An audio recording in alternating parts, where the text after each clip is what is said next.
মুসলমান ভাইদের আমার, যার বাবা আছে বাবার মর্ম দিতে বোঝো না, যার মা আছে মায়ের মর্ম দিতে বোঝো না, কিন্তু যার এই বটবৃক্ষ নাই সেই বোঝে মার বাবা কি জিনিস। তাই তো মাঝে মাঝে আমি বলে থাকি, মা মা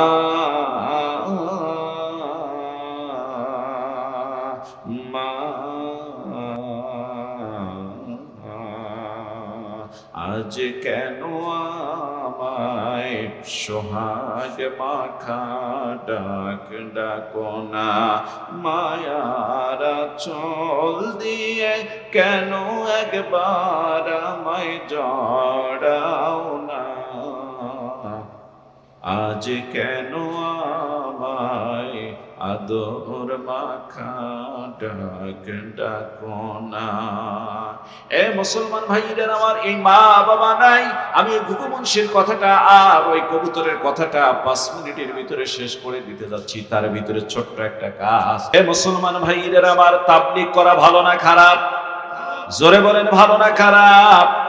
তাবলীগ 1 নাম্বার একটি হক দল, কিন্তু বুঝতে হবে তাবলীগ আল্লাহ করতে বললেন, কি দিয়ে তাবলীগ করতে বললেন, আমরা কেমন ভাবে তাবলীগ করি, খুব গভীর মনোযোগ দিয়ে দেন।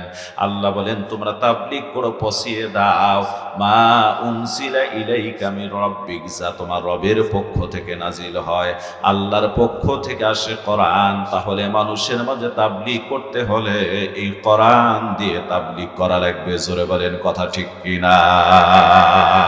কোরআন দিয়ে তাবলীগ করা লাগবে। এ মুসলমান ভাইদের আমার, এই কোরআন বাদ দিয়ে যদি কেউ কোনো তাবলীগ করে, এই তাবলীগ আল্লাহর দরবারে গ্রহণযোগ্য হতে পারে না। ঠিক কিনা বলেন? তাবলীগ ভালো, কিন্তু করতে হবে কোরআন দিয়ে। কথা আল্লাহ রব্বুল আলামিন বলেন, আল্লাহ পাক বলেন, শুধুই কি তাই? আল্লাহ রব্বুল আলামিন পরিষ্কার করে জানায় দেন, ওয়া ইল্লাম তাফআল ফামা বাল্লাগতা রিসালাতাহু। আল্লাহ বলেন, নবী যদি আপনি এরূপ না করেন, অর্থাৎ কোরআনের কথাগুলি মানুষের মাঝে পৌঁছায় না দেন, কোরআনের হক কথাগুলি মানুষের কাছে আপনি পৌঁছায় না দেন, কোরআন দিয়ে যদি সমাজ গঠন করার, কোরআন দিয়ে যদি রাষ্ট্র গঠন করার কথাগুলি মানুষের মাঝে না বলেন, কোরআন দিয়ে যদি আপনি তাবলীগ না করেন, তাহলে মনে রাখবেন আপনি রিসালাতের দায়িত্ব পালন করলেন না। আল্লাহ বলেন, আল্লাহু ইয়াসিমুকা মিনান নাস। হে রাসূল, কোরআনের কথা বলতে গেলে মানুষের পক্ষ থেকে বাধা আসবে, বিপত্তি আসবে, আঘাত আসবে, মামলা আসবে, জেল আসবে, জরিমানা আসবে, ফাঁসির কাস্টে ঝোলা লাগবে, আয়না ঘরের মতো জায়গায় থাকা লাগতে পারে, ডিবি কার্যালয়ের মধ্যে কোরআনের কথা বলতে গেলে প্যান্ট শার্ট পরায় দিয়ে, পাঞ্জাবি খুলে নিয়ে আলেমুরা আমাদেরকে প্যান্ট শার্ট পরায় দিয়ে, নারী সামনে দিয়ে, সিগারেট হাতে দিয়ে ছবি তুলে ইজ্জতের ক্ষতি করতে পারে। জোরে বলেন কথা ঠিক কিনা? ঠিক এমন পরিস্থিতি আসতে পারে। তবে মনে রাখবেন, রাসূল আমি আপনাকে মানুষের ক্ষতি থেকে হেফাজত করব। আল্লাহ বলেন, আল্লাহু ইয়াসিমুকা মিনান নাস। হে রাসূল, আমি আপনাকে মানুষের ক্ষতি থেকে নিরাপত্তা দান করে দেব। জোরে বলুন সুবহানাল্লাহ। একদিন তোর সোনার শরীর থাকবে না রে হায়,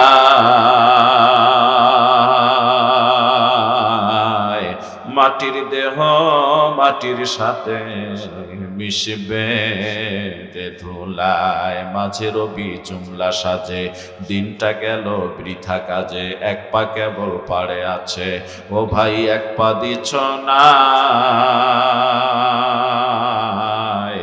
দিন ফুরায়া যায় রে আমার, দিন ফুরায়া যায়। জোরে বলেন কথা ঠিক কিনা? মুসলমান ভাইরা আমার, একটু চিন্তা করুন, হতে পারে জীবনের শেষ মাহফিল, এটা আখিরি মুনাজাতটা আমরা সবাই মিলে করে যেতে পারি। এই জন্য মাঝে মাঝে বলে থাকি, আমার ভাইরা, হায়াতের জিন্দেগির কোনো গ্যারান্টি নাই, কখন না জানি আপনার আমার জীবন চলে যায়। আমার এলাকার ভিতরে আমার এলাকার এই কয়েকদিন আগের একটা ঘটনা ঘটে গেল। আমার ভাইরা মুসলমানরা তো আজকে কোরআন হাদিস থেকে দূরে সরে গিয়েছে, মুসলমানরা আজকে কোরআন হাদিসের উপর আমল নাই। একটা যুবক ছেলেকে গায়ে হলুদের অনুষ্ঠান আগের দিন করে গেল, পরের দিন বিয়া নাকি হবে। মুসলমান ভাইদের আমার, আপনারা বলুন তো, গায়ে হলুদ এটা মুসলমানি কোনো প্রথা? কথা বলেন না কেন? মুসলমানি কোনো প্রথা নয়। বিয়ে বাড়িতে মাইক বাজে, ড্যাক্স বাজে, গান গায়, শুভ কাজের মধ্যে এগুলি মুসলমানের কোন কাজ হতে পারে? কোন মুসলমান এগুলি করতে পারে না। এগুলি হিন্দুদের প্রথা, এগুলি হিন্দুদের কাজ, কিন্তু মুসলমানের ঘরে আসছে। আমার ভাইরা, বিয়ের আগে একদিন আগে গায়ে হলুদ, বেপর্দায় গায়ে হলুদের ব্যবস্থা করা হয়। ছেলেকে এসে, ছেলে পক্ষ বর পক্ষকে এসে, কন্যা পক্ষের লোকেরা এসে হলুদ গায়ে হলুদ বরণ করে যায়। সেখানে আমার ভাইরা গায়রে মহরাম ব্যক্তি, যাদের সঙ্গে দেখা করা যায় না, এমন ব্যক্তি পর্যন্ত ছেলের গায়ে হলুদ লাগিয়ে দিয়ে রং তামাশা করে। এটা মুসলমানের কোনো কর্মকাণ্ড হতে পারে না। ঠিক এমন একটা যুবকের বিয়ের দিন তারিখ ঠিক আগের দিন গায়ে হলুদ করে দিয়ে গিয়েছেন, পরের দিন বিয়ে হবে। রাত্রিবেলা যুবক শুয়েছে, সকালবেলা আর ওঠে নাই। ওই অবস্থায় যুবক দুনিয়ার থেকে বিদায় হয়ে গিয়েছে। জোরে বলেন আমার ভাইরা, এই মৃত্যুটা মুসলমানি হালতে হলো না, হিন্দু খ্রিস্টানদের হালতে হয়েছে। আপনারা জবাব দেন। এজন্য মাঝে মাঝে বলে থাকি আমার ভাইরা, এই মুসলমান আমরা শুধু নাম করা মুসলমান, নামে মুসলমান, কামেই না।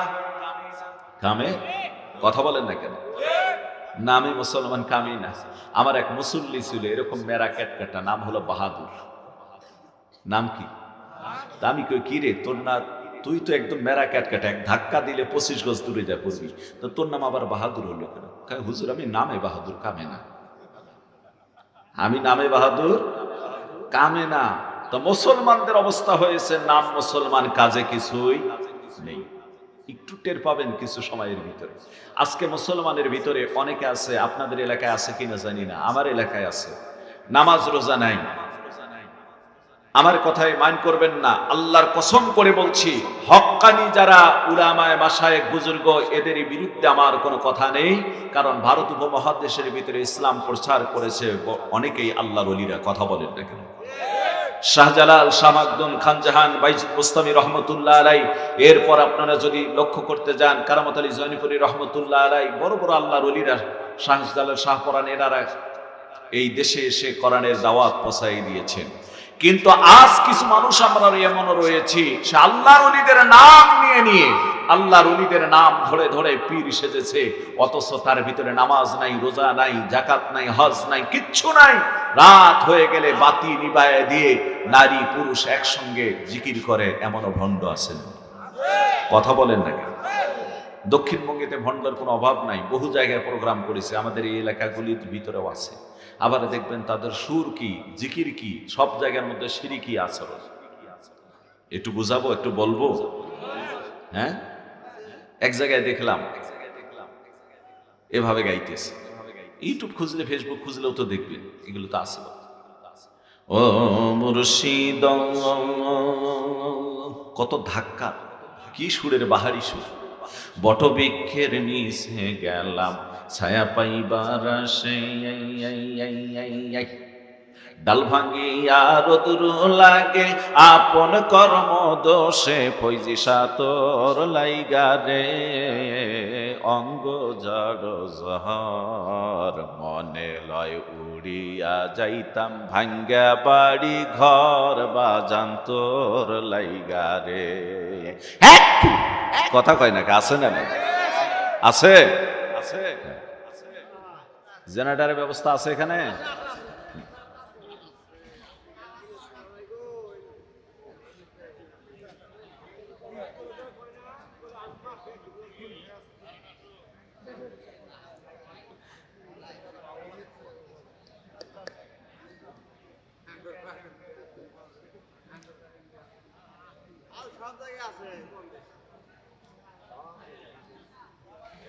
দাও লাইন দাও।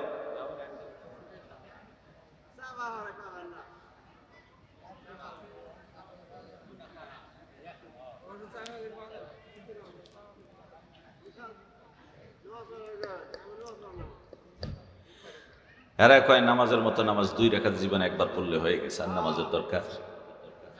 আবার উল্টা পাল্টা ফতোয়া, তোমরা মসজিদে গিয়ে নামাজ পড়ো, এখানে মসজিদ আল্লাহ পাইছে কই? নাউজুবিল্লাহ। এরা পীর সাহেবের পায়ে সেজদা দেয়, এখানে বলে আল্লাহ খোদা সব পাইছে। আবার কয় যিনি আল্লাহ তিনি রসুল। নাউজুবিল্লাহ বলবেন না। আল্লাহ যেন হেদায়েত দান করে, বলুন আমিন। আমি তোকে একটা রাম ছাগলও ভালো বোঝে, এরা তাও কিছু বোঝে না। আবার যায় কারা? যাদের কোনো এলেম কালাম কিচ্ছুই নেই। কথা বলেন না। আবার কতগুলো আছে বলে, কয় কেরামান কাতিবিন, রোজ হাসরের দিন আল্লাহর কাছে যদি করে অভিযোগ, আমি বলবো দুনিয়ায় ছিলাম কেল্লা বাবার লোক। আছে না? কয় কেরামান কাতিবিন, রোজ হাসরের দিন আল্লাহর কাছে যদি করে অভিযোগ, আমি বলবো দুনিয়ায় ছিলাম খাজা বাবার লোক। এ মুসলমান ভাইদের আমার, যেদিন হযরত আদম থেকে শুরু করে নিয়ে ঈসা নবী পর্যন্ত সকলে বলবেন নাফসি নাফসি, ওয়া ইয়াকুলু আদম সুফিউল্লাহ ইয়া নাফসি নাফসি, ওয়া ইয়াকুলু নূহু নাবিয়ুল্লাহ ইয়া নাফসি নাফসি, ওয়া ইয়াকুলু ইব্রাহিম খলিলুল্লাহ ইয়া নাফসি নাফসি, ওয়া ইয়াকুলু ইসমাঈল যাবিহুল্লাহ ইয়া নাফসি নাফসি, ওয়া ইয়াকুলু মূসা কালিমুল্লাহ ইয়া নাফসি নাফসি, ওয়া ইয়াকুলু ঈসা রূহুল্লাহ ইয়া নাফসি নাফসি। যেদিন আদম থেকে শুরু করে নিয়ে ঈসা নবী পর্যন্ত সকলে বলবেন নাফসি নাফসি। হে আল্লাহ, আমার কি অবস্থা হবে উম্মতের খবর নাই। ওই দিন ওই বাবার কোনো টাইম থাকবে না। জোরে বলেন কথা ঠিক কিনা? মুসলমান ভাইদের আমার, একমাত্র আপনার আমার নবী মুহাম্মদ রাসূলুল্লাহ শুধু বলবেন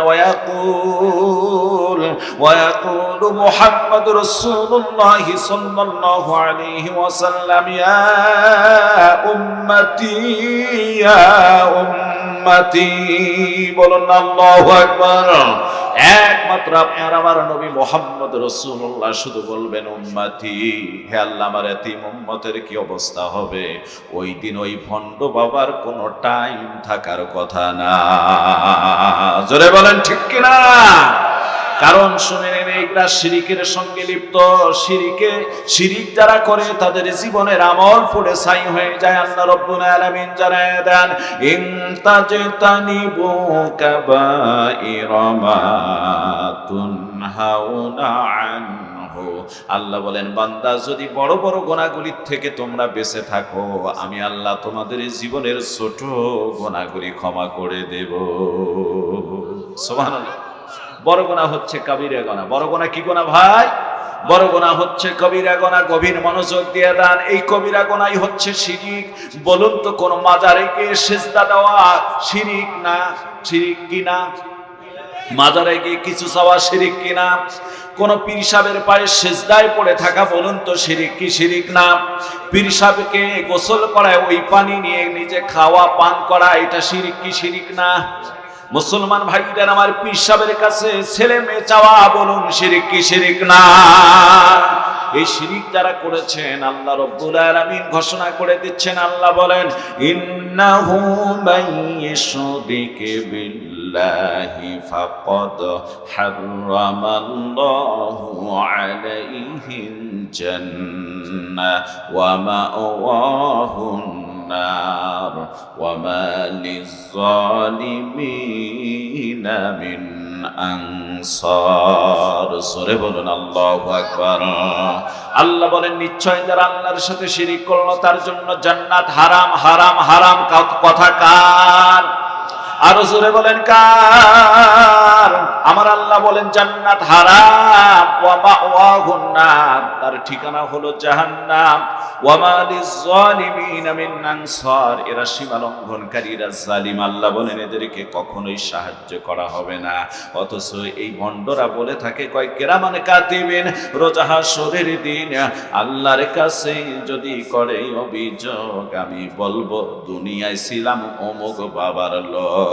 আমি কই কিরামান কাতিবিন পাইবে যে দিন, তোরা যারা ছিলি ভণ্ড পীরের লোক, তোদের থাপ্পড় দিয়া বলবে জাহান্নামে ঢোক। ঠিক কিনা বলে?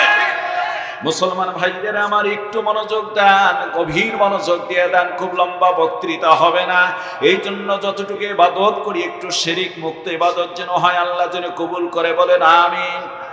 যতটুকু ইবাদত করবেন সেটা যেন শিরিক মুক্ত হয়ে যায়। এদের তো কথায় কথায় শিরিক।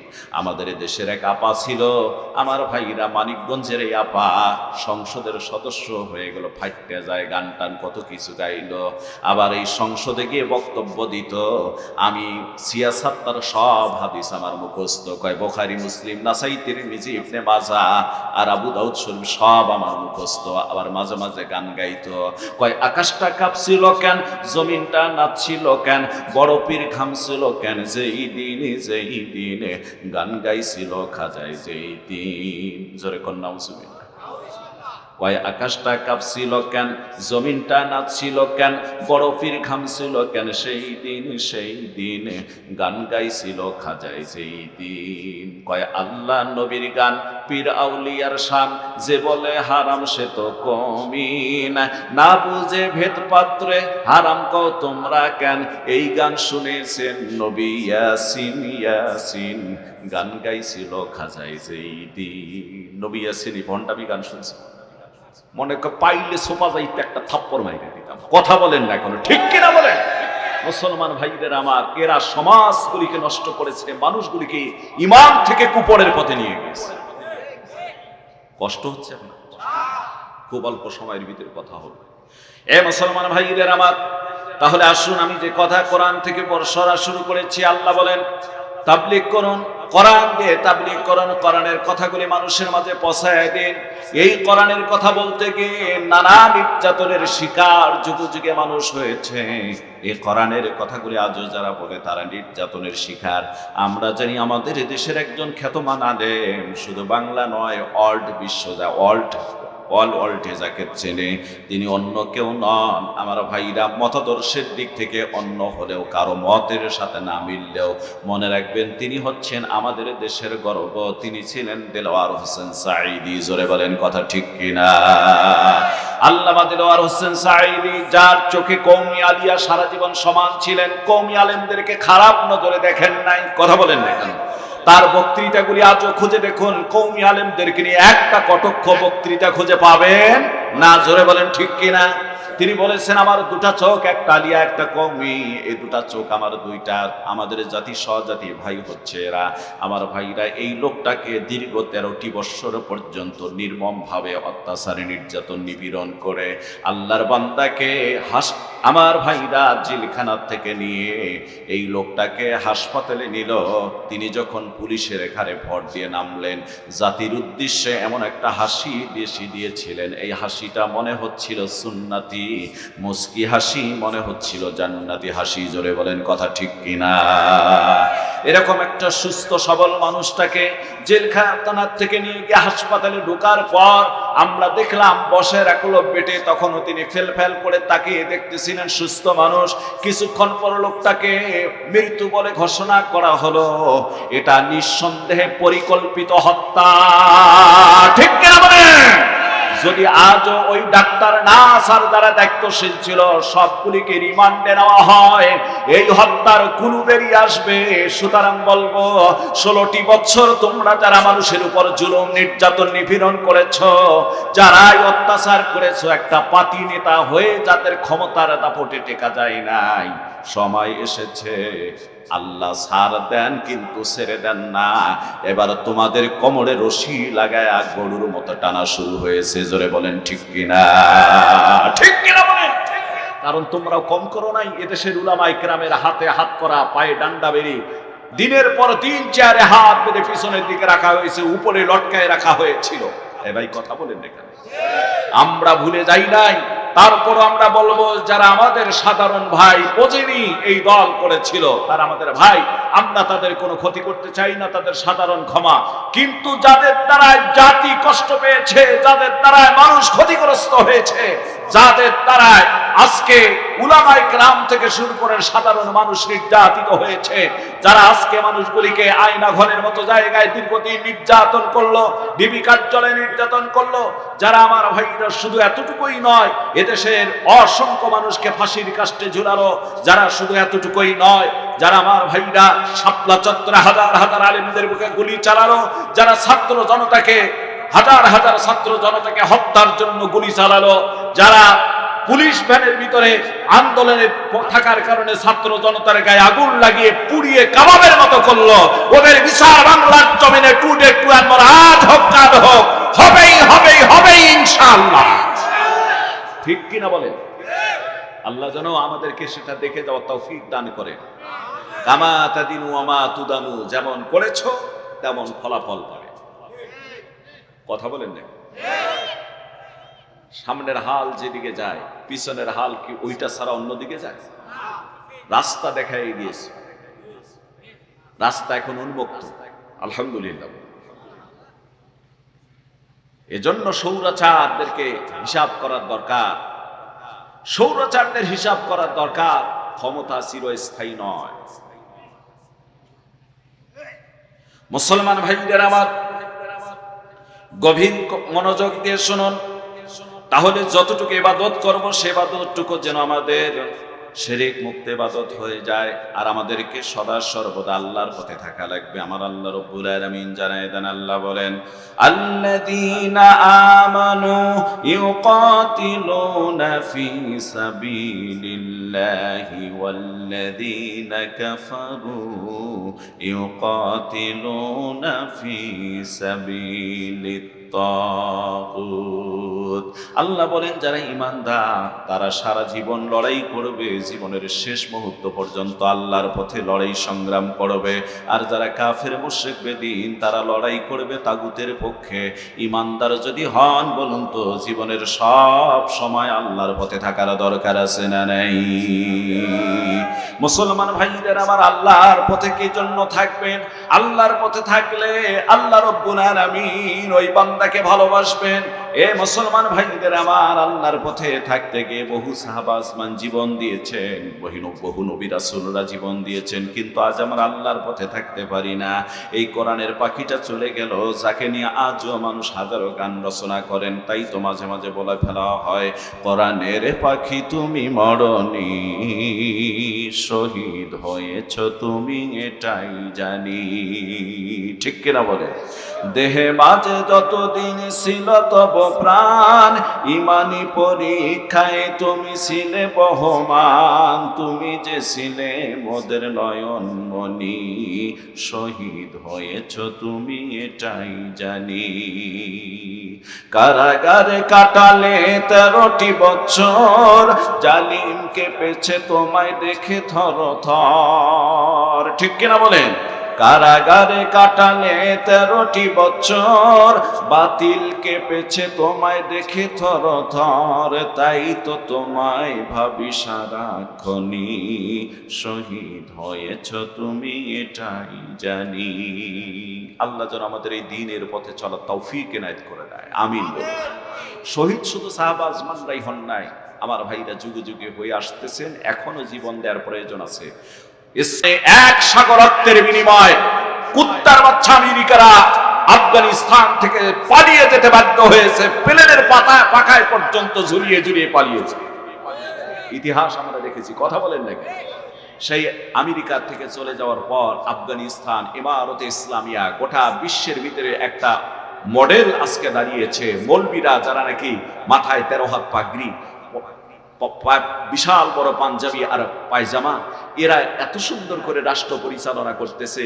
বর্তমান অল্প সময়ের ভিতরে আফগানিস্তানের মুদ্রা অনেক দামি মুদ্রায় পরিণত হয়ে গেছে, অনেক সফল একটা দেশ হয়ে গেছে। বলেন আলহামদুলিল্লাহ। তারা নিজস্ব প্রযুক্তিতে বিভিন্ন অস্ত্র, বিভিন্ন গাড়ি তৈরি করতেছে। তারা ওই দেশে যত মদ, গাঁজা, ভাঙ, ফেন্সিডিল হয়েছিল এগুলি সব বন্ধ করে দিয়েছে। আফিম আবাদ হতো, একটা মাদক দ্রব্য, আফিমকে কেটে বন্ধ করে দিয়ে সেখানে ডালিম চাষ করে ডালিম ফলন করে একটা সুন্দর জুস তৈরি করে গোটা বিশ্বে নাম করে ফেলেছে। বলেন আলহামদুলিল্লাহ। এই জুস তারা গোটা বিশ্বের মানুষ পাগল হয়ে গেছে জুসটার জন্য। আলহামদুলিল্লাহ বলবেন না? তারা নিজস্ব প্রযুক্তির মাধ্যমে মরুর পর থেকে, অর্থাৎ মরুভূমির ভিতর থেকে বিশাল বড় তারা টার্নেল করে নিয়ে, বিশাল বড় তারা একটা প্রজেক্ট হাতে নিয়ে কয়েকশো কিলোমিটার পর্যন্ত পানি নিয়ে যাবে, আর এই পানি মরুভূমিতে তুলে তারা সুন্দর ফসল ফেলবে। এই কাজ তারা অনেক এগিয়ে গেছে। বলেন আলহামদুলিল্লাহ। এজন্য আমার ভাইরা, ঈমানদার যদি কোনো মানুষ হয়, আল্লাহর পক্ষ থেকে সাহায্য আসবেই। কি হবে? সাহায্য আসবে। মুরব্বি অসুবিধা, বাজার হাজত সারতে যাচ্ছে, প্রসাব করবে। একটা তো মুরব্বি বলাও সমস্যা, একটা ভাইরাল হয়ে গেছে মুরব্বি এক বক্তা বলে ভাইরাল করে ফেলছে। কথা বলেন না কেন? এর জন্য বলাটাও সমস্যা। মুসলমান ভাইদের আমার, গভীর মনোযোগ দেন। যে কথাটা বলতেছিলাম, আপনি আমি আখিরি জামানার পয়গম্বর রহমাতুল লিল আলামিনের উম্মত। কেমন উম্মত আপনি আমি, যে উম্মতের কারণে এত দামি উম্মত আপনি আমি হয়েছে আমার ভাইরা। হাদিস শরীফের ভিতরে আসছে, যতক্ষণ পর্যন্ত আমার নবী জান্নাতে প্রবেশ করেন নাই, ততক্ষণ পর্যন্ত আমার ভাইরা পূর্বের কোন নবী জান্নাতে প্রবেশ করতে পারবে না। জোরে বলুন সুবহানাল্লাহ। শুধু এতটুকুই নয়, হাদিস শরীফের ভিতরে আরো আসছে, যতক্ষণ পর্যন্ত আখিরি জামানার পয়গম্বর নবী মুহাম্মদ রাসূলুল্লাহর উম্মতের কেউ জান্নাতে প্রবেশ করতে পারবে না, ততক্ষণ পর্যন্ত পূর্বের উম্মতের কেউ জান্নাতে প্রবেশ করতে পারবে না। জোরে বলুন আল্লাহু আকবার। এ মুসলমান ভাইদের আমার, সেই নবীর উম্মত আপনি আমি, রহমাতুল লিল আলামিন, এত দামি নবী। গভীর মনোযোগ দিয়ে দেন। সেই নবীর আদর্শ যদি আপনি আমি বাস্তবায়িত করি, এই জন্য কবিতার ব্যাপারে একটা কথা বলেছেন, শুধু জুদাস রহমাতান লিল আলামিন মসজিদে উশুদ হামারু ইয়াসামিন। আপনার আমার এই নবী এই পৃথিবীতে আগমন করার কারণে গোটা জমিনটাকে আল্লাহ পাক মসজিদে রূপান্তরিত করে দিয়েছেন। শুধুমাত্র জুমার দিন ব্যতীত কোন আল্লাহর বান্দা যদি আমার ভাইরা জমিনের কোন জায়গায় দাঁড়িয়ে নামাজ পড়ে, তার জন্য নামাজ বৈধ। ওই জমিনটা যেন তার জন্য মসজিদ। জোরে বলেন কথা ঠিক কিনা? পূর্বকার উম্মতেরা নির্দিষ্ট জায়গায় গিয়ে তারা ইবাদত করত, কিন্তু আমার ভাইরা বর্তমান নবীর উম্মতের নির্দিষ্ট স্থানে যাওয়ার প্রয়োজন হয় না। তারা যদি জমিনের আইলে কোথাও দাঁড়িয়ে, কোথাও যদি রাস্তার কিনারায় দাঁড়িয়ে নামাজ পড়ে, জুমার দিন ব্যতীত আল্লাহ নামাজ কবুল করে ফেলেন। এই নবীর ব্যাপারে ছোট্ট একটা তথ্য আপনাদের কাছে দিয়ে যাই, কলিজা ঠান্ডা হয়ে যাবে। রহমাতুল লিল আলামিন, কত বড় দামি একজন নবী। নাসিরউদ্দিন বানী নামে একজন, নাসিরউদ্দিন আল বানী নামে এক আহলে হাদিসদের একজন বড় শায়েখ, যিনি অনেক বই লিখেছেন। আহলে হাদিসরা যাকে শায়েখ হিসাবে মানে, এই নাসিরউদ্দিন বানী তার কিতাবের ভিতরে একটা ঘটনা লিখেছেন। ঘটনাটা হলো এরকম, আমার ভাইরা, নাসিরউদ্দিন বানী লিখেছেন যে তিনি আল্লাহর নবী একদিন খোলা আকাশের নিচে জমিনের উপর বসে আছেন। এমন সময় লক্ষ্য করে দেখেন একটা বাজ পাখি একটা কবুতরকে ধরে তাড়া করেছে, তাকে শিকার করবে, সেই কবুতরের গোশত খাবে বাজ পাখি। আমার ভাইরা, কবুতরটাও বাজ পাখির হাত থেকে বাঁচার জন্য এক ডাল থেকে আর এক ডালে চলে যায়, এক শাখর থেকে আরেক শাখরের দিকে চলে যায় গাছের। এমন সময় আল্লাহর নবী লক্ষ্য করে দেখেন কবুতরটাকে আবার গিয়ে আক্রমণ করার চেষ্টা করে, কবুতর বাঁচার চেষ্টা করে। হঠাৎ করে আল্লাহর নবী লক্ষ্য করে দেখেন এই কবুতরটা উড়াল দিয়ে নবীজির দিকে চলে আসতেছেন। উড়াল দিয়ে চলে এসে এই কবুতরটা আল্লাহর নবীর দুই কাঁধের উপর পড়ে গেলেন। পড়ে যাওয়ার পর কবুতর আল্লাহকে ডাক দিয়ে বলছেন, আমার আল্লাহ, জবান খুলে দাও গো, তোমার নবীর সঙ্গে দুইটা কথা বলতে চাই। আল্লাহ পাক কবুতরের জবান খুলে দিলেন। কবুতরের জবান খোলা হয়ে গেলে নবীজিকে ডাক দিয়ে বললেন, নবীজি আমার বেয়াদবিটা মাফ করবেন ইয়া রাসূলুল্লাহ। যেই শরীরে জীবনে কোনোদিন মশা মাছি পড়ে নাই, যেই শরীরের ভিতরে ইয়া রাসূলুল্লাহ ইয়া হাবিবাল্লাহ কোনোদিন ঘা পাসরা চুলকানি হয় নাই, যে শরীরে মশা মাছি পড়া ছিল হারাম, সেই শরীরের মধ্যে আমি কবুতর দুই কাঁধের মধ্যে বসে ফেললাম। নবী গো কেন বসেছি একটু শুনবেন তো? ইয়া রাসূলুল্লাহ ইয়া হাবিবাল্লাহ দেখুন আমার শরীরটা রক্তাক্ত হয়ে আছে। একটা বাজ পাখি আমাকে শিকার করার জন্য দীর্ঘ সময় পর্যন্ত তাড়া করতেছে, তার হাত থেকে বাঁচার জন্য আমি উড়াল দিয়ে ছুটতেছি। ছুটতে ছুটতে দূর প্রান্ত থেকে আমি বুঝতে পারতেছি আপনি এখানে বসা। আমি চিন্তা করলাম এমন জায়গায় গিয়ে আমার জীবনের ভিক্ষাটা চাওয়া লাগবে, এমন জায়গায় গিয়ে আমার নিরাপত্তা চাওয়া লাগবে যিনি রহমাতুল লিল আলামিন, শুধু মানুষের জন্য নয় গোটা সৃষ্টির জন্য যিনি রহমাতুল লিল আলামিন। নবীজি মেহেরবানি করে ওই বাজ পাখির হাত থেকে আমার জীবনটা একটু রক্ষা করুন ইয়া রাসূলুল্লাহ। সে উড়াল দিয়ে আসতেছে, না জানি কখন আমারে ধরে হত্যা করে ফেলে। আমার ভাইরা এমন সময়ের ভিতরে আল্লাহর নবী ডাক দিয়ে বলেন, কবুতর রে তুমি আর কান্নাকাটি করো না, তুমি এমন জায়গায় এসেছো যার কাছে আসলে সকল মানুষের নিরাপত্তা, সকল সৃষ্টির নিরাপত্তা হয়ে যায়। আমি কথা দিয়ে দিলাম তোমাকে আর বাজ পাখি খেতে পারবে না রে কবুতর, আমি তোমার জীবনের গ্যারান্টি দিয়ে দিলাম আপাতত। জোরে বলুন সুবহানাল্লাহ। এ মুসলমান ভাইরা আমার, আপনার আমার নবী রহমতের নবী, কত দামি নবী, কত দয়ার নবী, মায়ের নবীর জন্য আল্লাহ কোরআনে কারীমে বহু জায়গায় আমার রাসূল ব্যাপারে বলেন। আল্লাহ বলেন, ওয়ামা আরসালনাকা ইল্লা রাহমাতান লিল আলামিন। জোরে বলুন আল্লাহু আকবার। আল্লাহ বলেন, নবী গো আমি আপনাকে সমগ্র মানব জাতির জন্য রহমত স্বরূপ প্রেরণ করেছি, সমগ্র সৃষ্টির জন্য, সমগ্র পৃথিবীর অর্থাৎ বহুমাত্রিক জগতের আমি আপনাকে রহমত হিসেবে পাঠিয়ে দিয়েছি। এই রহমাতুল লিল আলামিনের কাছে এসে কবুতর যখন জীবনের নিরাপত্তার ব্যাপারে আমার ভাইরা একটা আবেদন করলেন, আল্লাহর নবী আবেদন গ্রহণ করে বললেন, কবুতর রে ধৈর্য ধারণ করো, আর তোমাকে কেউ খেতে পারবে না, আমি তোমার জীবনের গ্যারান্টি দিয়ে দিলাম। আমার ভাইরা আমার বন্ধুগণ এমন সময় বাজ পাখিটা উড়াল দিয়ে সে নবীজির সামনে পড়ে গেল। বাজ পাখি আল্লাহকে ডাক দিয়ে বলছেন, আমার আল্লাহ জবান খুলে দাও গো, তোমার নবীর সঙ্গে আমিও দুটি কথা বলতে চাই। কবুতর একটু আগে কথা বলেছেন, আমিও কথা বলতে চাই। আল্লাহ পাক বাজ পাখির জবান খুলে দিলে বাজ পাখি এবার কথা বলতেছেন, ইয়া রাসূলুল্লাহ হাবিবাল্লাহ নবীজি আমার ছোট্ট একটা আবেদন আপনি গ্রহণ করে ফেলুন। আপনার কাছে যে কবুতরটা এসে আশ্রয় নিয়েছে নবী গো, ওই কবুতরটাকে আমি শিকারি করার জন্য খুব চেষ্টা করতেছিলাম, ওরে খেয়ে আমি পেটটা ভরাবো। ইয়া রাসূলুল্লাহ হাবিবাল্লাহ মেহেরবানি করে আমার শিকারিটা আমার হাতে তুলে দিন, আমি ওকে খেয়ে পেটটা ভরাবো। এটা প্রথম কথা। দ্বিতীয় কথা হলো, নবী গো আমি দীর্ঘ সময় পর্যন্ত না খেয়ে থাকতে থাকতে খুবই ক্ষুধার জ্বালায় আমি ভুগতেছি। আল্লাহর নবী ডাক দিয়ে বলেন, বাজ পাখি রে তুমি যেহেতু আমি রাসূলের কাছে আবেদন করেছ, আমি কথা দিলাম তোমাকে গোশত দিয়ে পেটটা এখানেই ভরে দেব। জোরে বলুন সুবহানাল্লাহ। কবুতর হাউমাউ করে কান্দে, না জানি রাসূল আমাকে তার হাতে উঠায় দেয়, কারণ গোশত দিয়ে পেট ভরে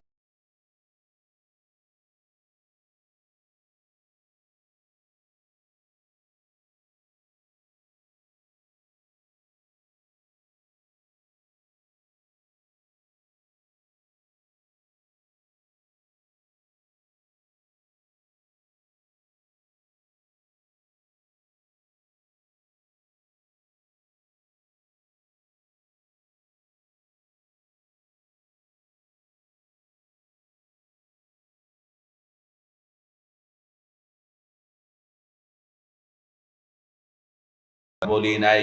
এই কবুতরটা আমি রাসূলের কাছে এসে জীবনের নিরাপত্তা চেয়েছে, আমার কাছে এসে জীবনের নিরাপত্তাটুকু চেয়েছে, আর আমি নিরাপত্তা দেওয়ার জন্য প্রতিশ্রুতি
সঠিক সময় সুন্দর করে আদায় করে রে ভাই, আল্লাহ রব্বুল আলামিন 5টা পুরস্কার দিবেন। প্রথম নাম্বার পুরস্কার হলো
আল্লাহর নবীর যখন হাজত পেশ আসতো, নবীজি নামাজ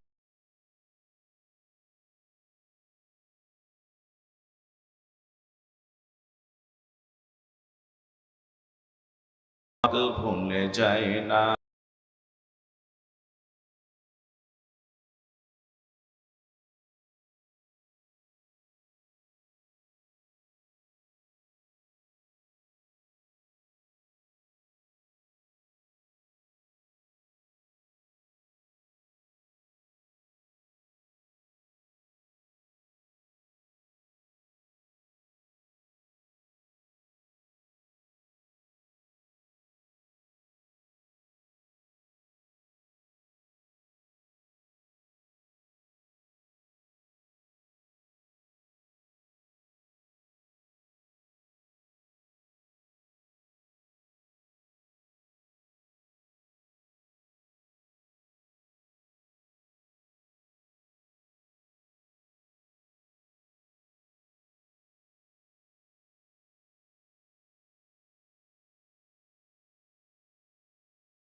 লাশ বেরিয়ে পড়েছে আমার পার্শ্ববর্তী ইউনিয়ন কুড়িগ্রাম।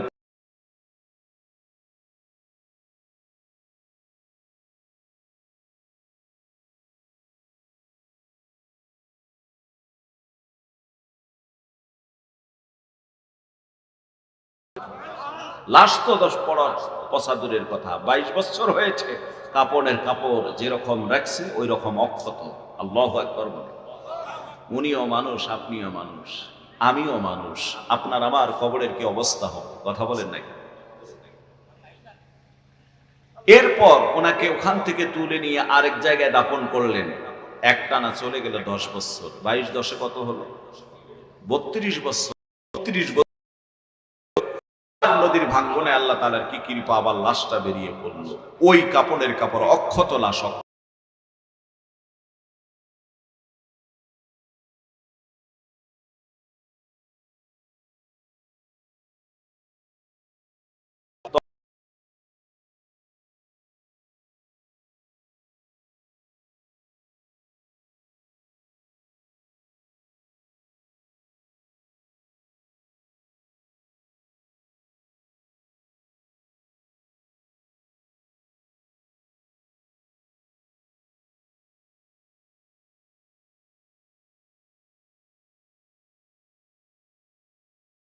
বাঁশের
হতে পারে।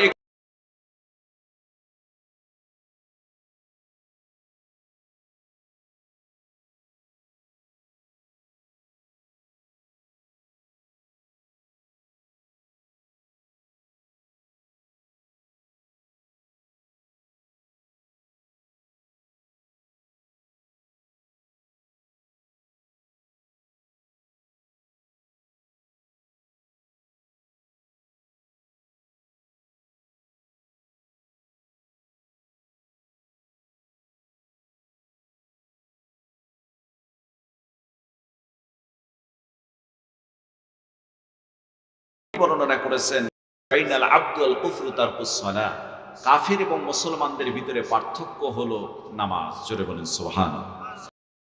পড়বে না, মুসলমান কি করবে?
যদি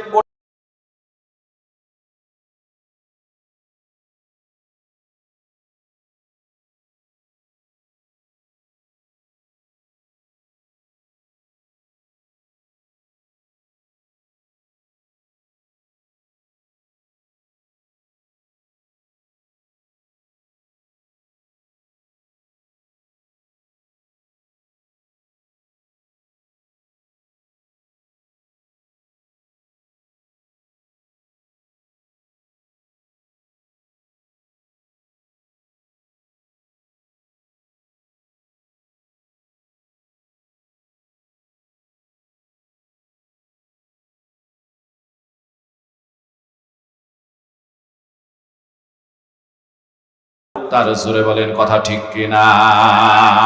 এ মুসলমান ভাইদের আমার, 2 নাম্বার আল্লাহর নবী বর্ণনা করে দেন, ওয়াশাবুন নাশা ফি ইবাদাতিল্লাহি তাআলা। আল্লাহর নবী বর্ণনা করেন ওই যুবকেরা আল্লাহর আরশের নিচে ছায়া পাবে। এই যে যুবকরা যৌবনকালে আল্লাহর ইবাদত 3 নম্বরে নবীজি আমার বর্ণনা করেন, ওয়ারজুলুন কলবুহু মুআল্লাকুম ফিল মাসাজিদ, যার অন্তরটা মসজিদের সঙ্গে সব সময় লটকানো, এই লোকটা আল্লাহর আরশের নিচে ছায়া পাবে। জোরে বলুন সুবহানাল্লাহ। 4 নম্বরে আমার নবী বর্ণনা করেন, ورسولان تحبا في الله اجتمع عليه وتفرق عليه। আল্লাহর নবী বর্ণনা করেন, আল্লাহর জন্য যে ব্যক্তি একে অপরকে ভালোবাসে, আল্লাহর জন্য মিলিত হয়, সম্পর্ক রাখে আল্লাহর জন্য, সম্পর্ক বিচ্ছিন্ন করলে আল্লাহর জন্য করে, ব্যক্তিগত কোনো স্বার্থে নয়, এই ব্যক্তিটা আল্লাহর আরশের নিচে ছায়া পাবে। জোরে বলুন সুবহানাল্লাহ। আমার ভাইরা, এরপর আল্লাহর নবী বর্ণনা করে দেন, আল্লাহর নবী বর্ণনা করেন, ওয়ারসুলুম দাআতুহু ইমরাতুন যাতু মানসাবিন ওয়া জামালিন ফাকালা ইন্নী আখাফুল্লাহ। ওই ব্যক্তিকে আল্লাহ রাব্বুল আলামিন তার আরশের নিচে ছায়া দান করবেন, যেই ব্যক্তিটা একটা সুন্দরী পরমা নারী তাকে কুকর্মের জন্য, খারাপ কাজের জন্য প্রস্তাব দিয়ে ফেলল, অথচ ব্যক্তিটা বলল ইন্নী আখাফুল্লাহ, আমি আল্লাহকে ভয় করি, এমন বাজে কাজ, এমন জিনার কাজের সঙ্গে আমি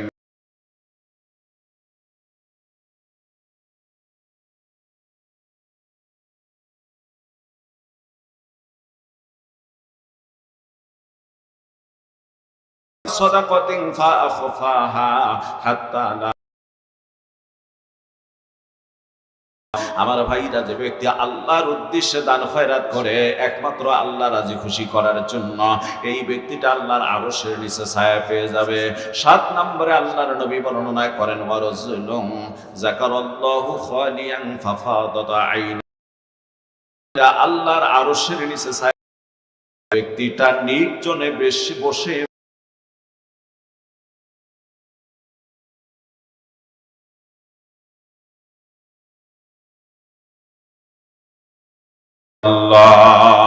মুসলমান ভাইদের আমার, নিশি রজনী হয়ে যাচ্ছে, আমার নির্ধারিত সময় যেটা শেষ করতে চেয়েছিলাম তার চেয়েও বেশি সময় হয়ে গেল। সর্বশেষ এসেছি, সবাইকে নিয়ে একটা ছোট্ট মোনাজাত করব, চোখের মধ্যে যাতে পানি এসে যায়। আমার জীবনে একটা বাস্তব ঘটনা দেখেছি, এর উপরে ছোট্ট কথা বলে আজকের আলোচনা শেষ করে দিয়ে যাই। এই তো আপনাদের পার্শ্ববর্তী জেলা জামালপুরের আমার ভাইরা, ডাকপড়া মাদ্রাসার জামিয়া ইনামিয়া মাদ্রাসার প্রিন্সিপাল আবুল কাসেম সাহেব, এই আবুল কাসেম হুজুর একবার আমার কাছে বক্তা চাইলে, ভারতের একজন বক্তা দিলাম। ভারতের বক্তা যখন দেয়া হলো, উনি বললেন, মাওলানা তোমাকেও থাকা লাগবে, বহু মাহফিলে আমি তোমার সভাপতির দায়িত্ব পালন করেছি, তুমিও থাকবা। আমি বললাম, হুজুর আগে তো বলেন নাই। এই দিন মাহফিল হলো আমার টাঙ্গাইল জেলার গোপালপুর থানায়, আমি তো গোপালপুরে যেতে হবে আমাকে। উনি বললেন, আমার এখানে বয়ান করে পার্শ্ববর্তী জেলা তুমি যাবা। ঠিক ওনার ওখানে এশার নামাজের পর 1 ঘন্টা বয়ান করে টাঙ্গাইলের গোপালপুরের উদ্দেশ্যে রওনা করলাম। আমার ভাইরা, এক তো ডিসেম্বর মাস, প্রচন্ড কুয়াশা, আরেক দিকে রাস্তাঘাট ভাঙ্গা। ওই যে মধুপুর যাওয়ার আগে, তার মানে ওই মধুপুরের আগে এইদিকে হচ্ছে কি, এটা ধনবাড়ি বলে না, ধনবাড়ি ঢোকার একটু আগে হাতের ডান দিকে রাস্তা চলে গেছে, এই রাস্তায় নামলাম। অনেক সময় হয়ে গেল, 12:15 বেজে যাচ্ছে। 12:15 যখন বেজে গেল, ওখান থেকে বারবার ফোন, হুজুর লোকজন তো চলেই যাচ্ছে, আটকাতে পারতেছি না, আপনি কত দূরে, মাহফিলটা তো শেষ হয়ে যায়। আমি বললাম, এই তো সুতি পলাশতলা বাজারে আসছি, জানি না আর কতটুক। বলে, একটু সামনে আসলে আপনি মাহফিল পাবেন, হুজুর দ্রুত চলে আসুন।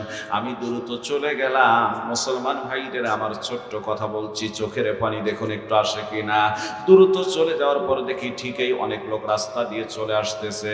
গাড়িটা রাস্তায় রেখে সরাসরি মঞ্চের মধ্যে গিয়ে উঠলাম। মেয়র সাহেবের নাম হলো শান্টু ভাই, এটা ডাক নাম ব্র্যাকেটে, পুরো নামটা আমার মনে নাই।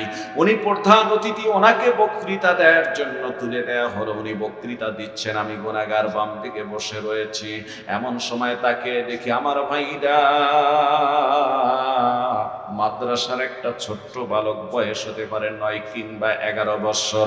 এই ছেলেটা ডান দিকে একবার, বাম দিকে একবার, সামনে দিয়ে 2-3 বার হাঁটা চলাফেরা করলে ধমক দিয়ে ফেললাম, বেটা মাদ্রাসার ছেলে হয়ে বেয়াদবি করো, তুমি কি বসতে পারো না? ছেলেটা বসেই পড়ল। কিন্তু আমার ভাইরা, একটু পরে এই ছেলেটা চোখের পানি ছেড়ে দিয়ে কান্না শুরু করে দিয়েছে। কাঁদতে কাঁদতে ছেলেটা বেহুশ হয়ে যায়, তার সাদা পাঞ্জাবি ভিজে গিয়েছে। আমার ভাইরা, আমি তখন হাত বাড়িয়ে ছেলেটাকে স্টেজের দিকে ডাক, ছেলেটা যখন আমি হাত বাড়িয়ে ডাকবো, পিছন থেকে কমিটির লোক বলতেছে, হুজুর ওরে আর কোনো ধমক দিবেন না, ও আমাদেরই মাদ্রাসার একটা কম বয়সের হাফেজে কোরআন ছেলেটা। আহারে, আজকে পাগড়ি পাবে 7 জন, তার ভিতরে সে সবচেয়ে কম বয়সের একটা ছেলে। হুজুর ছেলেটার মা আজ 3 দিন আগে দুনিয়া থেকে চিরদিনের জন্য বিদায় হয়ে গিয়েছে। ছেলেটার মা নাই, মাকে হারাইয়া পাগলের মতো হয়ে গিয়েছে। ওরে আর কোনো ধমক দিবেন না। কমিটির লোককে বললাম, ওরে স্টেজে উঠায় নিয়ে আসেন। স্টেজে উঠানো হলো, ওর মাথাটা বুকের সঙ্গে লাগাই দিয়ে বললাম, বাজান রে, মানুষ অন্তরের কথা জানে না। ও বাজান, তোমার যে মা মারা গিয়েছে আমিও তো জানি না, কিন্তু বাজান সামন দিয়ে হেঁটেছ, আমার দিকে তাকাইছো কোন কারণে একটু বলো তো, আমি জানতে চাই। ছেলেটা চোখের পানি ছেড়ে দিয়ে কান্দে আর বলে, হুজুর বিগত 1টা বছর থেকে জননী মামাকে বলতো, বেটা এই বছর কোরআনের হাফেজ হবা, তোমার মাদ্রাসায় যাব, মহিলা প্যান্ডেলে বসে থাকবো। বেটা রে, তোমার নামটা যখন ঘোষণা করে তোমার মাথায় পাগড়ি পরানো হবে, তোমার বাবার নাম বলা হবে, তখন দুনিয়ার জমিনের মধ্যে আমি হব সবচেয়ে বড় খুশি আর সুখী মানুষ। জোরে বলেন সুবহানাল্লাহ। কান্দের বলে, হুজুর ওই জননী মা আজ আমার পাগড়ি নেওয়া দেখে যেতে পারলো না।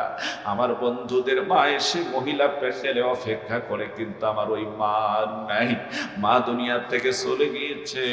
ওই মায়ের জন্য দোয়া চাওয়ার জন্য এরকম করেছি।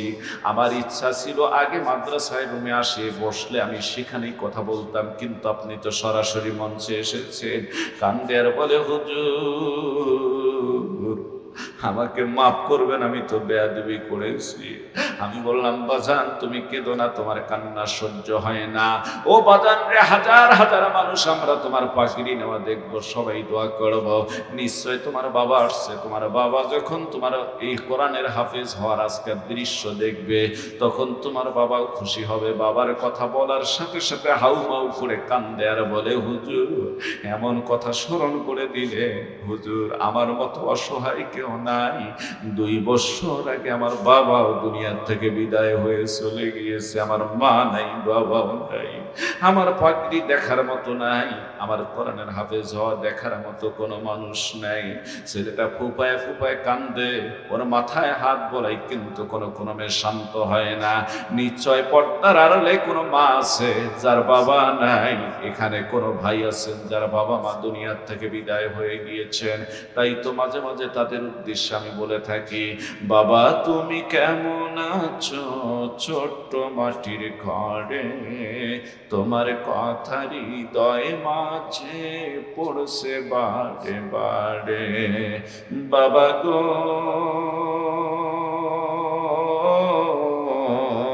বাবা, বাবা গো, বাবা, কত আদর কত স্নেহ তোমার কাছে পেলাম, সব কিছু হারিয়ে আজকে নিঃস্ব হয়ে গেলাম। ভালোবাসি তোমায় বাবা, বুকটা যে যায় ছিঁড়ে, তোমার কথা হৃদয় মাঝে পড়ছে বারে বারে। বাবা গো, বাবা, বাবা গো, বাবা, তোমার মতো আপন কেহ পাই না তোমার খোঁজে, তাই তো আজ দিবানিশি অশ্রুতে যাই ভিজে। তোমার মতো আপন কেহ পাই না তোমার খোঁজে, তাই তো আজি ঘুমের ঘরে অশ্রুতে যাই ভিজে। সুখে থেকো পরম সুখে জান্নাতের ভিতরে, তোমার কথা হৃদয় মাঝে পড়ছে বারে বারে। বাবা গো,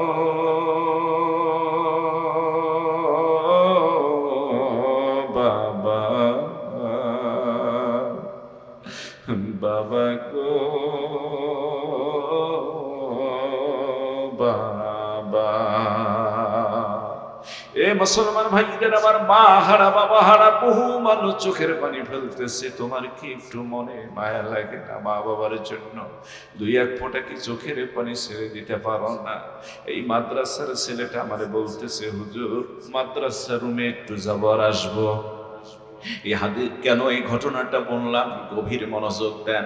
আল্লাহ নবী বলেন, মানুষ যখন মরে যায় ভালো মন্দ সব কর্ম বন্ধ। ইজা মাতাল ইনসান ইনকাতা আনহু আমালুহু। আল্লাহ নবী বলেন, মানুষ মরে গেলে ভালো মন্দ সব কর্ম বন্ধ হয়ে যায়। তিনটা কর্ম মানুষের মৃত্যুর পর বন্ধ হয় না, ইল্লা মিন সালাসা। আল্লাহ নবী বলেন, তিনটা কর্ম, তিনটা কাজ, তিনটা আমল মানুষের মরার পর জারি কিয়ামত পর্যন্ত সব পাইতেই থাকবে। জোরে বলুন সুবহানাল্লাহ। এক নম্বরে নবী বলেন, ইল্লা মিন সাদাকাতিন জারিয়া। সদকায়ে জারিয়া যে কাজগুলি বান্দা করে যায় কবরে বসে বসে সব পাবে। দুই নম্বর নবীজি বলেন, আও ইলমিন ইয়ানতাফাউ বিহি। এমন ইলম শিক্ষা দিয়ে যাওয়া, ইলমের কারণে কবরে বসে বসে সব পাবে। তিন নম্বরে নবীজি বলেন, আওয়ালাদিন সালিহিন ইয়াদউলা। আল্লাহর নবী বর্ণনা করেন, সৎ সন্তান নেককার ছেলে মেয়ে যদি কেউ রেখে যেতে পারে, এই নেককার সন্তানের বিনিময়ে বাবা মা কবরে বসে বসে সব পাবে। এ মুসলমান ভাইদের, আমার পর্দার আড়ালের মায়েরা, আমার গভীর মনোযোগ দেন। এই ছেলেটা আমারে বলল, হুজুর মাদ্রাসা রুমে যাব। বললাম, বেটা তাড়াতাড়ি আসো, মেয়ের সব বক্তব্য ছাড়লেই তোমাদের মাথায় পাগড়ি দিয়ে বয়ান শুরু হবে, এমনি অনেক রাত। ছেলেটা মাদ্রাসায় চলে গেল, ফিরে আসলো। আসার পরে দেখি তার হাতের মধ্যে 2 টাকা, 5 টাকা, 10 টাকা, 20 টাকা নোটের বান্ডিল। আমার ভাইটা ছোট ছোট নোট সুতা দিয়ে 2টা বান্ডিল করে নিয়ে এসে টেবিলের উপর রেখে দিয়ে কান্দে আর বলে, হুজুর আজ আমার মা নাই গো। মায়ের মাথার ঘাম পায়ে ফেলা পবিত্র, আমার খায়ের পবিত্র ঘামে অর্জিত টাকা, এই মায়ের হাতের টাকা গুলি আছে। জোরে বলুন সুবহানাল্লাহ। কান্দের বলে, হুজুর আমার মা বড় গরিব মানুষ ছিল, অন্যের বাড়িতে জিয়ারি কাজ, আমার অন্যের বাড়িতে বাসা বাড়ির কাজ করে আমাকে লেখাপড়া শেখার জন্য কিছু টাকা পাঠিয়ে দিত হুজুর। আর ওই টাকার থেকে আমি চিন্তা করতাম এবছর হাফেজ হব, কিছু টাকার দরকার হবে, মা কোথায় পাবে এতগুলি টাকা একসঙ্গে? হতে পারে বন্ধুরা হুজুরকে পাগড়ি টুপি পাঞ্জাবি স্টাফদের দিতে পারে, মাদ্রাসায় কোনো স্মৃতি ঘড়ি টড়ি কিনে দিতে পারে, কিছু টাকার দরকার হবে। এই জন্য একটা বছর কষ্ট করে চলেছি হুজুর। মায়ের যে পকেট খরচের টাকা পাঠায় দিয়েছে তার থেকে বাঁচিয়ে সংগ্রহ করে করে 1000 টাকা সংগ্রহ করেছি হুজুর। মেহেরবানি করে আমার এই টাকাটা যখন আপনি মাদ্রাসার কালেকশন শুরু করবেন, মায়ের নামে 500, বাবার নামে 500 সর্বপ্রথম আমার পক্ষ থেকে আমার মা বাবার জন্য দান করে দিবেন। কারণ মদিনাওয়ালার হাদিস শুনেছি, সন্তান নেক কাজ করলে বাবা মা কবরে বসে বসে সব পায়। আমি এজন্য প্রথম এই দানটা বাবা মায়ের জন্য করতে পারি। আর বহু খতম কোরআন তেলাওয়াত করেছি, আমার বাবা মায়ের জন্য একটু দোয়া করবেন। এত সুন্দর কোরআনে কারীমের মাহফিল যারা প্রতি বছর আয়োজন করেন, এর জন্য বেশ কিছু শ্রম দিতে হয়, টাকা মানে অর্থের প্রয়োজন হয়ে দাঁড়ায়। এই মুহূর্তে 10 জন মানুষ আমি চাই আশারায়ে মুবাশশারা, আল্লাহ পাক 10টা জান্নাতি, দুনিয়ার জমিনে 10 জন সাহাবীকে আল্লাহর নবী জান্নাতি বলে ঘোষণা করে দিয়েছেন। এই 10টা জান্নাতি সাহাবীর সাথে যেন 10 জন মা, 10 জন ভাইকে আল্লাহ পাক জান্নাতি করে দেন। আশারায়ে মুবাশশারা 10টা মানুষের কাছে নগদ অনলি মাত্র 500 টাকা করে মাহফিলের খরচের বাবদ চাই। সর্বপ্রথম যে ভাইটা বলবেন, হুজুর আমার পকেটে টাকা আছে 500 টাকা, আমি মার বাবার রুহের মাগফিরাতের জন্য কোরআনের মাহফিলে দান করে দিলাম। আমার ভাইটা সবাই মিলে দান করে যত নেকি হবে আমার আল্লাহ ওই ভাইয়ের আমলনামায় ডবল সব দিবেন, একটা দান করার আর একটা প্রথম হওয়ার। 10 জন মানুষের কাছে অনলি মাত্র 500 টাকা করে চাই। এ ভাইরা কারো পকেটে যদি 500 টাকা থাকে, মেহেরবানি করে এই টেবিলের মধ্যে নিয়ে আসতে পারেন, মন খুলে দোয়া দোয়া করব, আল্লাহ তুমি হযরত আবু বকরের সাথে জান্নাতের ফয়সালা করে দিয়ে বলুন আমিন। আমিন আমিন আল্লাহ আমিন। দানকারীদের জন্য আল্লাহ হয় যে জামিন, যে দান করিল আর যে দান না করিল দুইজনের মধ্যে কোনদিন সমান নাহি হইল। আছেন কোন আল্লাহর বান্দা 500 টাকা দেয়ার? নাই। একজন মানুষ বলেন তো হুজুর আমি দিতে পারবো? আহা আলহামদুলিল্লাহ, এক ভাই পেয়েছি, লিল্লাহে তাকবীর। জোরে বলেন লিল্লাহে তাকবীর। কি সুন্দর চেহারা, কোনো ওঠা বসা করেন নাই। আমার ভাইরা গভীর মনোযোগ দিয়ে তিনি শুনেছেন, আল্লাহ তোমার বান্দাকে 500 টাকার বিনিময়ে 5 কোটি টাকার সংসারে বরকত নাজিল করে দিও। আল্লাহ তার আপনজনের কবরগুলি জান্নাতের বাগান বানিয়ে দিও। ছেলে মানুষের মতো মানুষ, হ্যাঁ মারহাবা। আমি চাইছি 500, আল্লাহ তোমার বান্দা দিয়েছেন 2000 টাকা। জোরে বলেন মারহাবা, নারায়ে তাকবীর। আল্লাহ তুমি হযরত আবু বকরের সাথে জান্নাতের ফয়সালা করে দিয়ে বলুন আমিন। আল্লাহ দিয়ে ধন বোঝে মন কেড়ে নিতে কতক্ষণ নদীর একুল ভাঙ্গে ওকুল গড়ে, এই তো নদীর খেলা। সকাল বেলার ধনী রে তুই ফকির সন্ধ্যা বেলা। এ মুসলমান ভাইরা আমার, প্রথম ব্যক্তিকে যেন আল্লাহ আবু বকরের সাথে জান্নাতি করে ফেলেন। আল্লাহ তোমার বান্দার সম্মানিত বাবা মা দাদা দাদি নানা নানি যারা কবরবাসী হয়েছে কবরকে জান্নাতের বাগান বানায় দাও। যারা বেঁচে আছে আল্লাহ তুমি হায়াতে তয়্যিবা দান করে দাও। জোরে বলেন আমিন। আর কোন ভাই আছেন 1000 টাকা দিতে পারেন? 10 জন মানুষ মোটা অঙ্কের চাই, মহিলা পুরুষের ভিতরে থেকে এক ভাই দিয়েছেন। আরেকটা ভাই বলেন তো হুজুর এই মাহফিলের জন্য একটা ভালো ব্যয় হয়, এই ব্যয়টার জন্য আমি একটু শরিক হয়ে যাব। একটা মানুষ বলেন তো 1000 টাকা। আল্লাহ তোমার বান্দা কাউকে দেওয়ার মতো তৌফিক এনায়েত করে দাও। মা বোনেরা পর্দার আড়ালে আছেন, মনে রাখবেন অন্তত কিছু দিয়ে হলেও শরিক হয়ে যাওয়া, কিছু দিয়ে হলেও শরিক হয়ে যাওয়া। ফাঁকা ফাঁকা হাতে আমরা না যাই। আল্লাহর রাস্তায় আর কোনো ভাই আছেন? এ ভাই অপশন তো সব দিয়েছি, 1000ও দিতে পারেন, 500 টাকা হলেও দিতে পারেন। আল্লাহর রাস্তায় একটা মানুষ বলেন তো দেখি কে দিবেন? আসসালামু আলাইকুম ভাই, দেন তো ওনাকে ফোনটা দেন, ওই ওনাকে ফোনটা দেন। কি ঠিকঠাক আছে? আরিফ ভাইকে দেন। পরে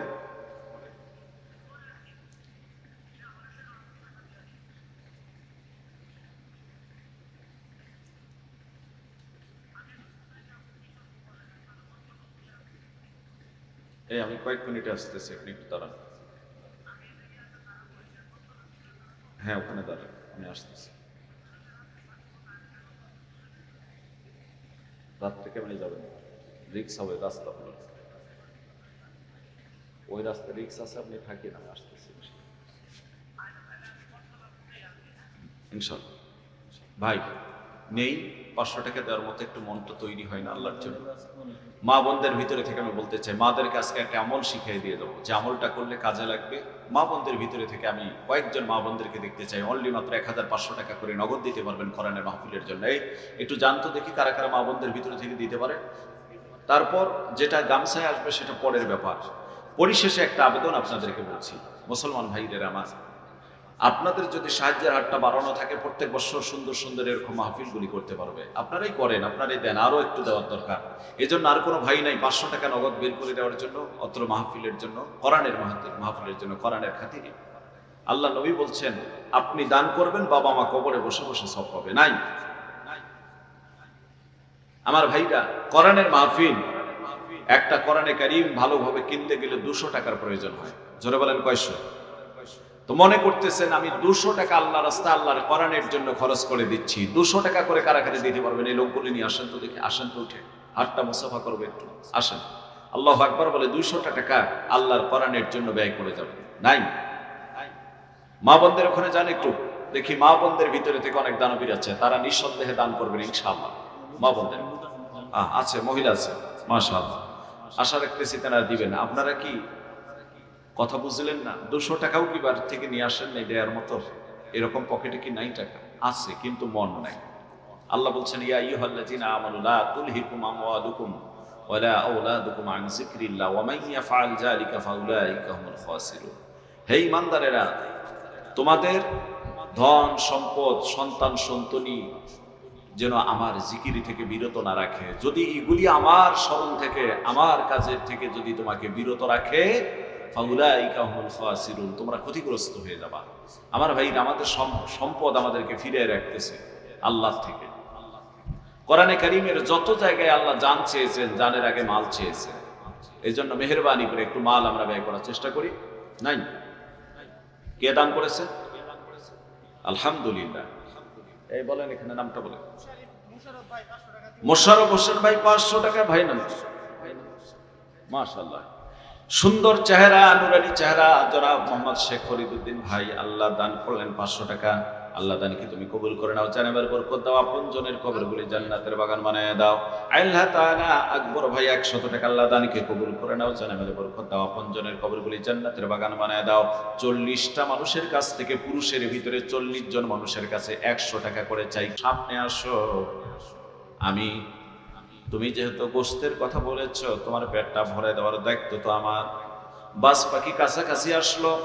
আল্লাহর নবী ডাক দিয়ে বলেন, শোনো বাস পাখি রে, এই কবুতরটা আমার কাছে জীবনের নিরাপত্তা চেয়েছে, একে তুমি খেও না। আমি নিরাপত্তা দেওয়ার জন্য প্রতিশ্রুতি দিয়েছি, ওয়াদা দিয়েছি, তাহলে তুমি একে ছেড়ে দাও। তবে কথা দিয়েছি, গোশত দিয়ে পেট ভরাবো। কাছাকাছি আসো, আমি তোমার গোশতের ব্যবস্থা করে দিচ্ছি। আল্লাহর নবী নিজের চাদর মোবারক সরাই দিল, বাস পাখিও কাছে আসলো। নিজের চাদর মোবারক সরাই দিয়ে বলছেন বাস পাখিকে, বলছেন বাস পাখি রে, আমার শরীরের, আমার দেহের যে অংশের গোশত খেতে তোমার ভালো লাগে, ঠুকায় ঠুকায় পেট ভরে খাও। আমি নবী তোমাকে বাধা দেব না। জোরে বলুন সুবহানাল্লাহ। আমি গোশত দিতে চেয়েছি, আমি গোশত দিতে চেয়েছি, তোমার পেট ভরাতে চেয়েছি, তবে এই কবুতরের নয়, আমার নিজের শরীরের গোশত দিতে চেয়েছি। জোরে বলুন আল্লাহু আকবার।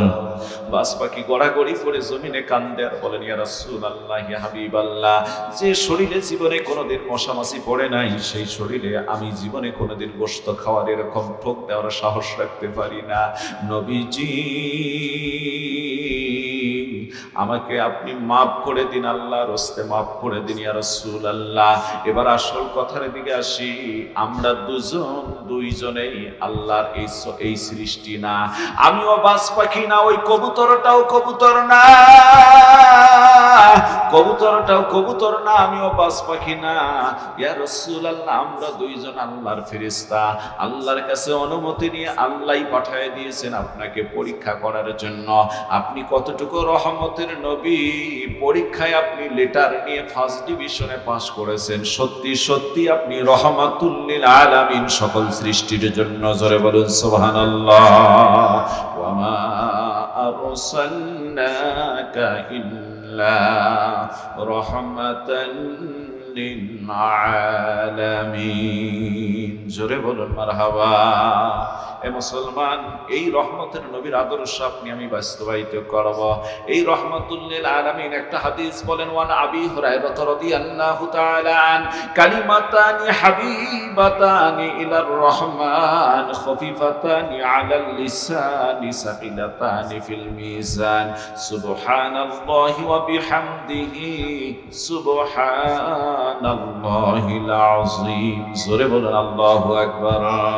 আমার ভাইরা, হযরতে আবু হুরায়রা থেকে হাদিস বর্ণিত আছে, নবীজি বর্ণনা করেন, দয়াময় আল্লাহ রাব্বুল আলামিনের কাছে দুইটা বাক্য খুব পছন্দ। একটা হলো, দুইটা বাক্য পছন্দনীয়, উচ্চারণের সহজ, আর মিজানের পাল্লায় হবে ভারী। আমার সঙ্গে সেই বাক্য দুইটা পড়ুন, সুবহানাল্লাহি ওয়া বিহামদিহি, সুবহানাল্লাহিল আযীম, সুবহানাল্লাহি ওয়া বিহামদিহি, সুবহানাল্লাহিল আযীম। মুখস্থ আছে তো ইনশাআল্লাহ? আরো দিয়ে একবার পড়ুন, সুবহানাল্লাহি ওয়া বিহামদিহি, সুবহানাল্লাহিল আযীম। আবু হুরায়রা থেকে অন্য হাদিসে এসেছে, কেউ যদি 100 বার এই কালিমাটা নির্জনে বসে দিল দিয়ে, যদি মন দিয়ে যদি এই কালিমা তেলাওয়াত করে, আল্লাহ রাব্বুল আলামিন তার জীবনের গুনাহ যদি সাগরের ফেনা পরিমাণও হয়, মাফ করে দিবেন। জোরে বলুন সুবহানাল্লাহ। পারবো তো আমলটুকু করতে? বলেন তো দোয়াটা কি?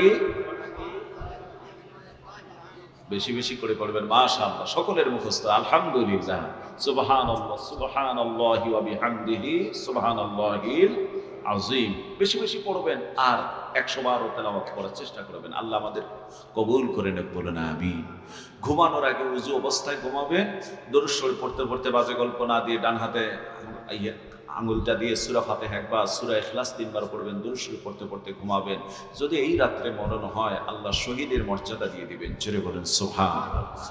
ফজর ঈশার নামাজটা জামাতে পড়ে যাবেন, ফজরের নামাজটা এসে জামানতে এসে পড়বেন। সারা রাত দাঁড়িয়ে দাঁড়িয়ে নফল ইবাদত করলে যত সওয়াব হয় তার চেয়ে বেশি সওয়াব বান্দার আমলনামা আল্লাহ দান করে দিবেন, জোরে বলেন সুবহানাল্লাহ। কারণ কষ্ট করে দুটা নামাজ, আরামের ঘুম হারাম করে ঠান্ডা খেয়ে অপেক্ষা করে এসে আবার ফজর ধরা, এসার সময় ক্লান্তময় শরীর নিয়ে নামাজ পড়া, এই জন্য আল্লাহ এই ফজিলতটুকু দিয়েছে। আমরা আমল করব ইনশাআল্লাহ, বলেন ইনশাআল্লাহ। দরুদ শরীফ পাঠ করে আল্লাহুম্মা সাল্লি আলা মুহাম্মাদিন ওয়া আলা আলি মুহাম্মাদ কামা সাল্লাইতা আলা ইব্রাহিম ওয়া আলা আলি ইব্রাহিম।